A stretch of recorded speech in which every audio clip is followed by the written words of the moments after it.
My name is Tara Salim, roll number 34, and the topics that are assigned to me include flannel boards, use of pretest, gaming and simulation, flashcards, flowcharts, interviews, and mobiles. These all are basically the techniques that are used to teach the students about particular topics. To start with, the first topic is flannel board. Flannel board is basically a board which is used for teaching purposes. It has a flannel cloth on which different descriptions about the topics which are being studied are used, and the students can easily comprehend what is being studied by the things that have been demonstrated on that particular flannel cloth. Flannel boards are used commonly for teaching purposes, and they are easily accessible.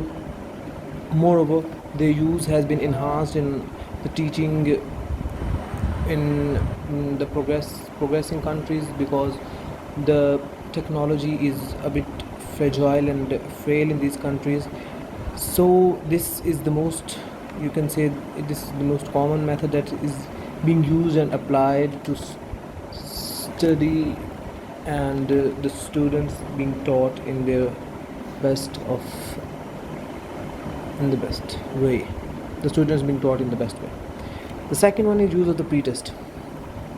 Well, the use of the pretest is another phenomena that is used mostly by the teachers to make an assessment regarding the students' previous knowledge and how they can cope with the topics that will be studied, that will be taught by the particular teacher. It depends upon the teacher that how much she knows about her particular students. If some of the students are well capable of mastering something, or they have already mastered that, the teacher knows that it will be easy to give that particular sort of knowledge to them, and it will be easier for them to comprehend. If the pretest is used, it becomes easy for a teacher, it becomes convenient for him or her to supply that all traffic of knowledge in a variety of ways. The pretest actually classifies the students into different categories. Some of them have mastered the skills, whereas some of them are not that much skilled. So basically it defines how to teach certain group of students differently from the other students. It has several benefits of them, because it basically lays the foundation for teaching any topic. Secondly, it's a comprehensive assessment is made by a teacher prior to any lecture, and then that comprehensive assessment is basically used as a tool to provide different knowledge about different things. It's about preparing the students mentally, it's about preparing them that how will they respond to the things that are being taught to them and that will be taught to them in the coming lectures. Thirdly, that is gaming and simulation. Well, gaming and simulation is another phenomena that is being used, and gaming and simulation has been used. This is basically the phenomena that is mostly used in business studying, because business is a type of study where you need to be doing something, you need to be identifying things, and you need to be basically commercializing the things as a whole. When you will not be involved in a certain kind of act, you won't get any understanding of that particular act. So automated teaching or gaming and simulation is about using the latest technology related to the computer and then making it happen and making students study about that. Gaming and simulation has its own certain advantages and its own disadvantages. Some teacher like to use it, others do not. The scientific methods or the gaming and simulation lets the students do comprehend that particular sort of thing very well.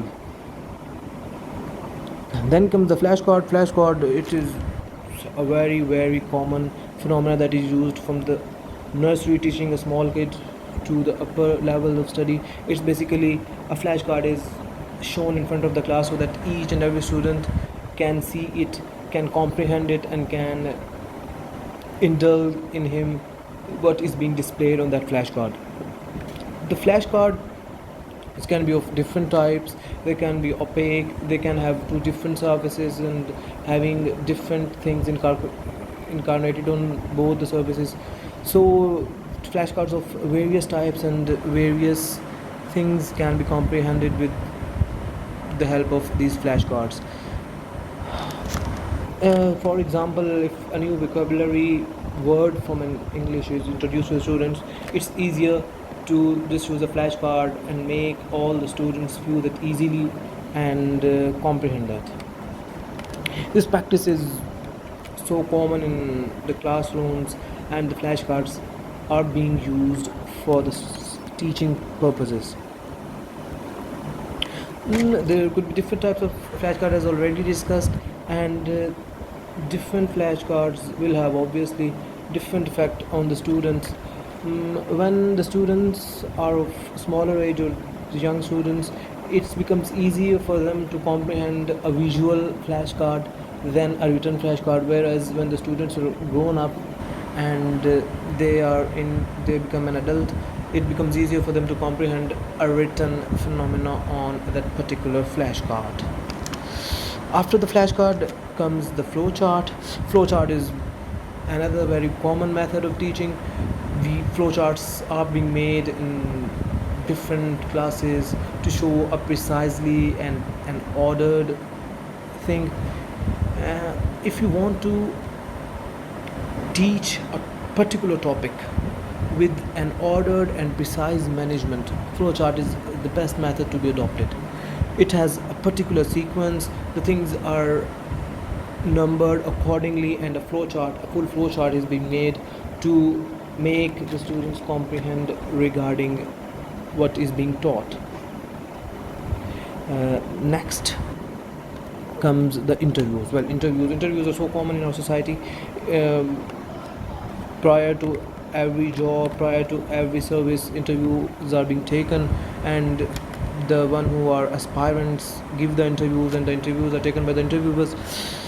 So interview is basically a different method of learning because it involves different people in a group, in a smaller group, and then the different people question each other, and that questioning lets them to evolve better, and that questioning lets them comprehend different concepts more easily. It's just like when three people are discussing a topic and each one of them can question each other regarding that particular topic, it becomes easier and easier to comprehend it. Interviews are being conducted all over the world for the jobs, for the services, even for the students, to make them comprehend that particular topic, that particular discussion more palatable, more comprehensible, more indulgible. So it's a good phenomena, and it includes different things. Well, if you can't conduct an interview as a whole, you can conduct it in different groups, and then it becomes easier for the people to get it. The last topic is mobile learning education, m-learning. Basically, it's a much used phenomenon these days due to the pandemic coronavirus. The coronavirus has just confined us to our houses, and the only method that is now being adopted by all the institutions is this mobile learning, mobile education. It's very easier for every student to use a mobile and do the studies on mobile. Teacher can upload different sort of things in the groups, or different apps have been made on which the studying can be done. It's easier for everyone to comprehend, but it has certain flaws. There are certain benefits.